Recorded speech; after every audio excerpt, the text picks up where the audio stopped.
What is up, guys? Alright, so guys, click on this video. You guys are looking for my transformation video. You guys have found it, but I'm going to shake it up. We are doing a voiceover / whiteboard commentary to kind of show you guys the 3 things that you need to do to achieve a transformation that is similar to mine in regards to gaining size. Obviously, you won't look like me ever because I have my own genetics and you have your own, but you can do the same things that I did to optimize gaining as much size as possible. So I'm going to roll some pictures, some awesome music, and you guys can go ahead and see where I started and where I am now.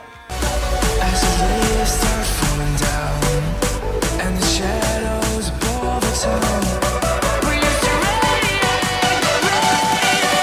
now we're drowning.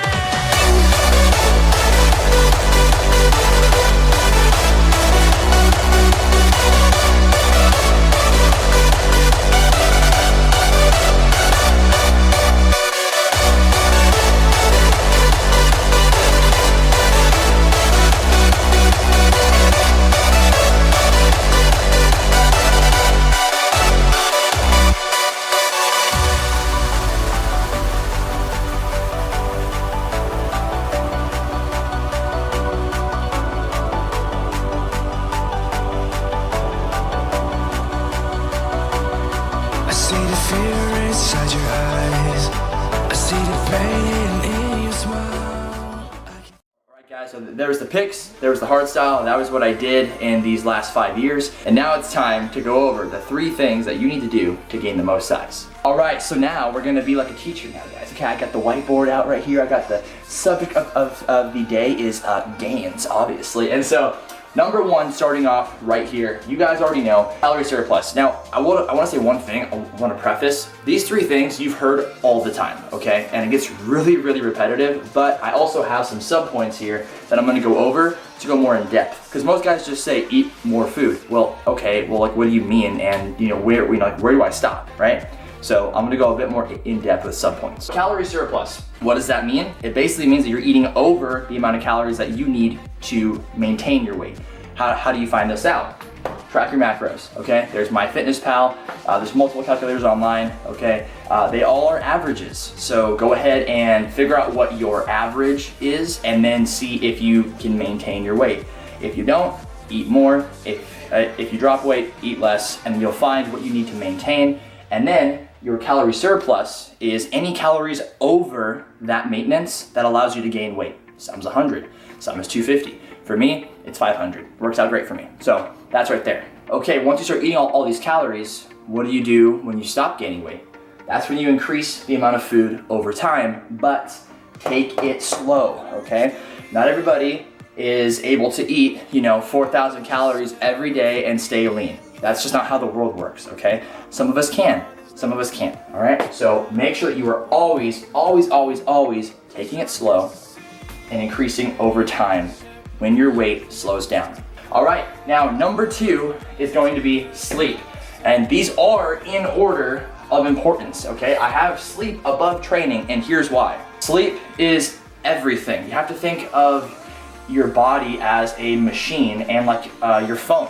Right? Now, we all know what happens when you use your phone for way too long, okay? If you guys fall asleep and you watch movies or YouTube like I do on your phone, you'll find that over time, if your phone doesn't have time to rest on the lock screen, you will kill your battery. And my phone, I just got a new iPhone, feel kind of good, but my old one would die after like an hour of using it. Like it would be down to like 20%. So you have to sleep to recharge your battery. Otherwise, none of this stuff matters, okay? I do have food over sleep because you have to eat. I mean, we all have to eat every day, right? But people can still lose weight and not sleep just from not eating food. So that's why I have that above there, okay? What do you do when it comes to sleep? Well, you have to schedule. What I mean by that is, when I grew up in my transformation, I would sleep more than I do now, and I'm actually getting back into that, and that's why I'm seeing so much better results now currently. So what do I mean by scheduling your sleep?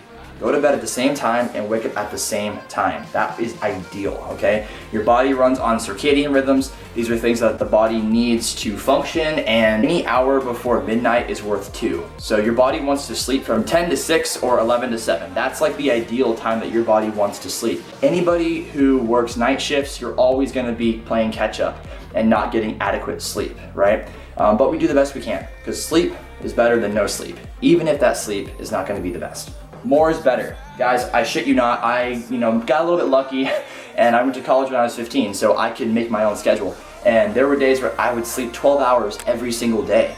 And those were the days that I was so strong, guys, unreal. I was shredded, it was living good, and my body was at peak performance, okay?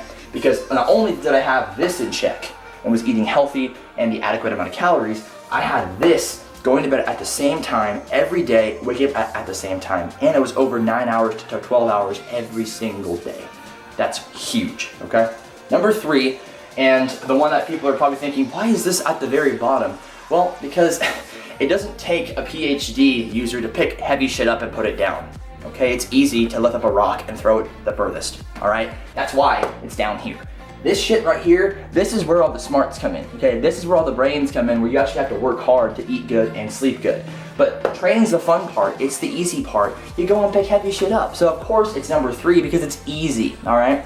But there are still some brains that come into this and where we can do it better. Strength program, it's not just working out, it's a strength program.